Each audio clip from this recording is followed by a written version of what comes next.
劉以鬯喺1918年12月出世，喺上海聖約翰大學畢業，曾經喺上海同埋香港擔任雜誌編輯。1948年嚟咗香港，一直都從事報章雜誌主編工作，而家係香港作家聯會會長。1985年出任香港文學月刊總編輯。2001年獲頒發榮譽勳章，表彰佢喺中文寫作嘅傑出成就。劉以鬯主要作品有《酒徒》、《對倒》、《自內》、《天堂與地獄》、《島嶼半島》、劉以鬯實驗小說，而其中《對倒》更被翻譯成多國語言，深受外國讀者所推崇。劉以鬯喺最早採用意識流手法嘅作家之一。《酒徒》更被稱為中國第一部意識流小說，為中國新文學小說嘅技巧同埋理論作出咗好大嘅貢獻。一直以嚟，劉以鬯嘅《酒徒》同《對倒》都有好多人評論。王家衛導演歷史性獲得康城影展最佳男主角嘅《花樣年華》電影就係以《對倒》為創作藍本。我哋樂善堂梁植偉紀念中學好想再次探討對倒入邊時間對人同空間嘅關係。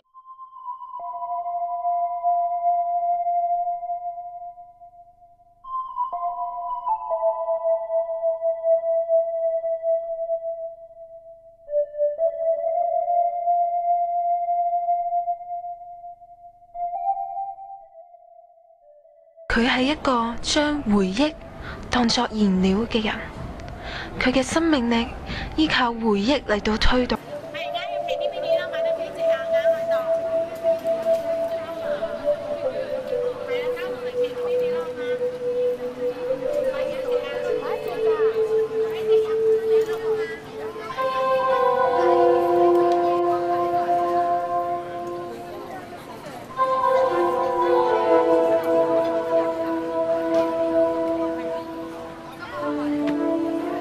佢鍾意用幻想當做生命力嘅燃料，生存喺幻想裏面。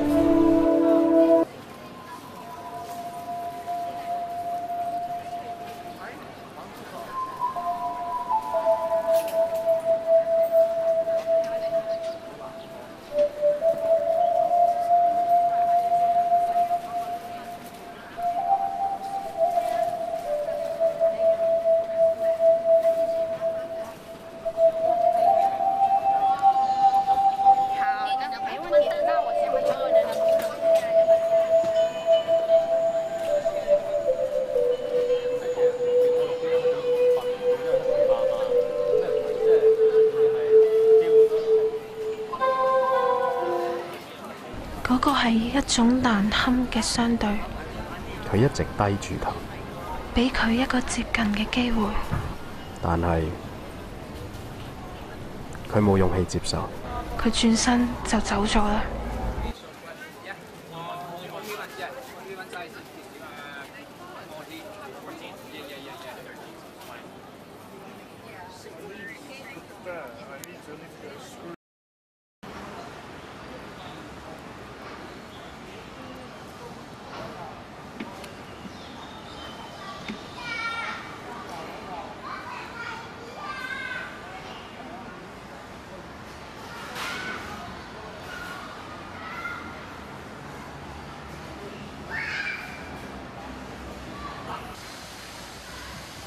20年嚟走過嘅道路係曲折嘅，好多細小嘅事情似乎已經記唔住，偶爾亦會喺記憶裏面跳返出嚟，好似夏夜嘅流星，一瞬即逝。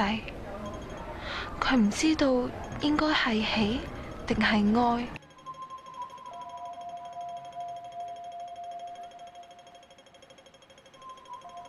20年嚟，走過嘅路係曲折，好多細小嘅事情，似乎已經記唔住。就算有時喺記憶裏面跳返出嚟，都不過好似夏夜嘅流星，一瞬即逝。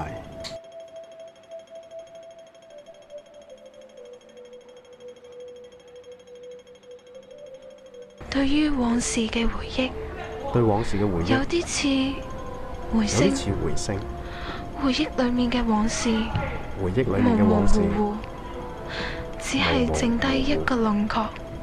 只係剩低呢個一個情形輪廓，就好似對住山谷呢個大聲叫，傳播就好似返嚟嘅對住山谷大聲叫，雖然係同一種聲音傳，翻嚟嘅但係就細雖然聲得多係同一。種聲音，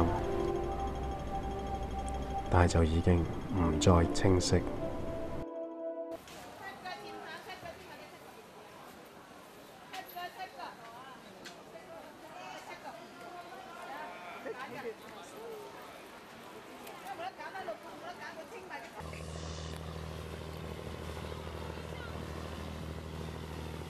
嗰個時代已經過去，屬於屬於嗰嗰個個時代嘅時代嘅一切，其實一切都唔存在。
我哋節錄對倒文本嘅方法，即係取其意而棄其形，冇將整部小說重現，反而用咗膾炙人口嘅文字作為影像注腳，嘗試揾出對倒嘅中心點。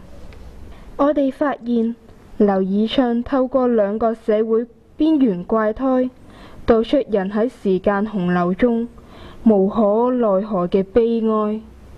回憶總係美麗，卻又如斯短暫，所以先有他想起了消逝了的歲月，那些消逝了的歲月，彷彿隔着一塊積着灰塵的玻璃。呢一啲就係劉以鬯先生嘅感慨。但王家衛更悲觀嘅認為，當你不能夠再擁有的時候，唯一能做到的就係令自己不要忘記。但係我哋認為，人既然無法挽回或者改變已經逝去嘅時間，亦都唔可以預測未來。正正因為係咁，我哋更應該活在當下，令人生活得更加精彩，唔好俾自己有悔恨嘅機會。生命唔在乎長短，而在乎高深。雖然係老掉大牙，但其實又絕對係真實嘅寫照。